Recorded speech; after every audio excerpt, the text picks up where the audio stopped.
Pro Group Management. Workers' comp that works for you. This is 7 at 7 from the Las Vegas Review-Journal. Good morning, everyone. I'm Renee Summerhour. Let's get started with our top stories this morning, sponsored by Carnegie Heights. More Clark County students are returning to the classroom today. Thousands of students in 7th, 8th, 10th, and 11th grade will be coming back to school for the first time since the start of the pandemic. While those in pre-K through 5th grade start 5 days of classroom work, this comes as class sizes and students to teacher ratios are being re-examined. James Schaefer has this report.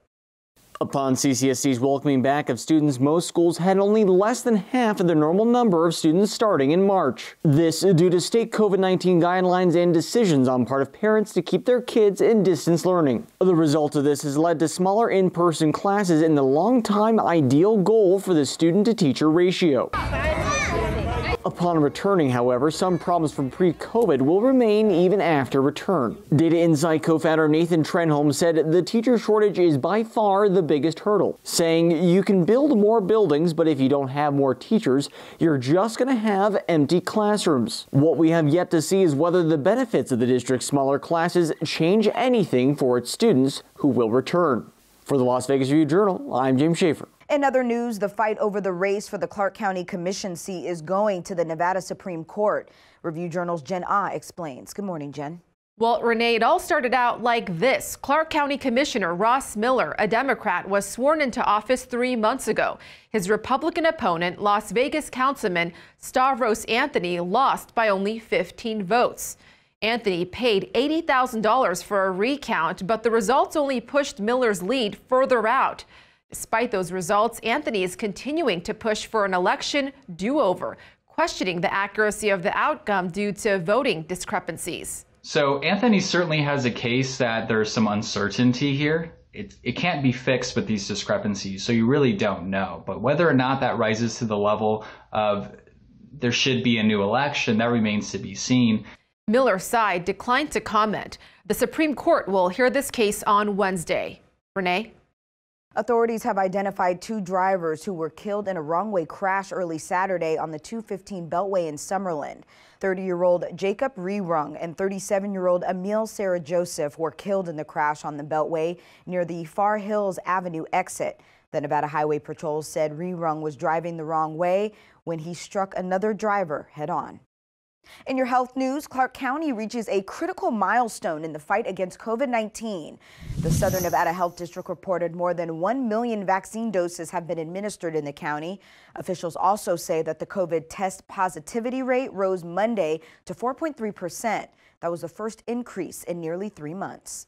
Now all of those people getting vaccinated owe a debt to hundreds of Southern Nevadans who volunteered to test the COVID vaccine in critical trials, including Will Ramadan, a 44-year-old DJ who performs under the name Knowledge. He said he volunteered because he wanted to be a part of history. This summer over COVID, I volunteered for the Moderna study. I felt an incredible need to be a part of a solution. There's a lot of misinformation going on, a lot of fear for what this could be. And I thought, you know what? I want to be a part of making it help people. Let's take a look now at your local weather forecast, sponsored by 1 Hour Air. No matter the season, no matter the reason, 1 Hour Air is here for you. Breezy conditions yesterday afternoon into the morning, but sunny skies are forecasted today with a high of near 80 degrees. Your evening temperatures will be in the upper 50s with light winds. For the rest of the week, temperatures will climb to the mid to upper 80s. Sunny skies are forecasted and clear skies for your evenings with lows in the low 60s. Thank you for telling your friends and neighbors about 7 at 7 on YouTube. But don't forget, give us a subscribe and a like down below. In your lifestyle news, sponsored by Get Healthy Clark County, FRESCO dining is becoming all the rage here in Las Vegas. It's just a strip of pavement businesses can throw some tables on, but more and more are popping up, and some are pretty spectacular. Take a look at Becca's Restaurant and Lounge, a massive space with some views, and the park on Fremont with its newly renovated patios. And don't forget, one of the first to take on this concept, Mon Ami Gabby, overlooking the Las Vegas Strip at Paris, Las Vegas. Sports, sponsored by Scenic Brewing Company.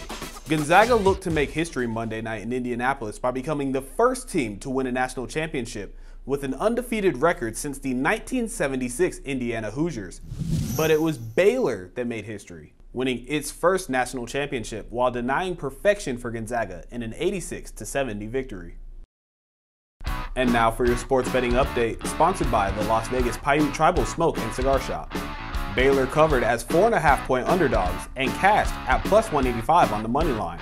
Monday's national title game stayed under the total of 158.5 points. Baylor and the under was the worst scenario for BetMGM, which took a sizable loss after paying out $300,000 each on bets on Baylor against the spread and the under, and $500,000 on Baylor on the money line.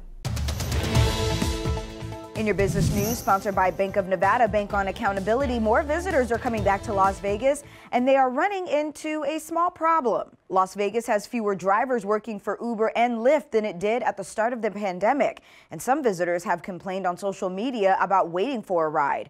Across the state, there are around 13,700 active ride-hauling drivers as of March 30th. That's less than half the number reported by the state last year. A Lyft official said one factor is that drivers can't charge surge pricing while Nevadans remain under a state of emergency. In your entertainment news, sponsored by DiscoverYourNevada.com, brought to you by Travel Nevada, Cirque du Soleil will capture the story of its return to the Las Vegas stage with a documentary. John KATSILOMETES has more. Oh, at the Bellagio is not only Cirque du Soleil's hottest selling show, it's the first show to come back during the pandemic, scheduled for the first week in July. It's also the focus of a documentary to be produced by MGM Resorts International and MGM Studios, so look for that to coincide with the show's reopening in July. Well, that's all for today's 7 at 7 a.m. I'm Renee Summerauer. Remember to tell your friends that we're bringing you 7 minutes of fresh, nonstop local news at 7 a.m. and 7 p.m. weekdays on LVRJ.com and the RJ mobile app. You can also find us on Roku, YouTube, and so much more. We hope you'll join us again this evening for 7 at 7 p.m. Thanks for watching. Review Journal Studio, sponsored by Adam Kuttner. Get the maximum settlement as quickly as possible. This 7 at 7 update, sponsored by Pro Group Management. You're watching 7 at 7 from the Las Vegas Review Journal.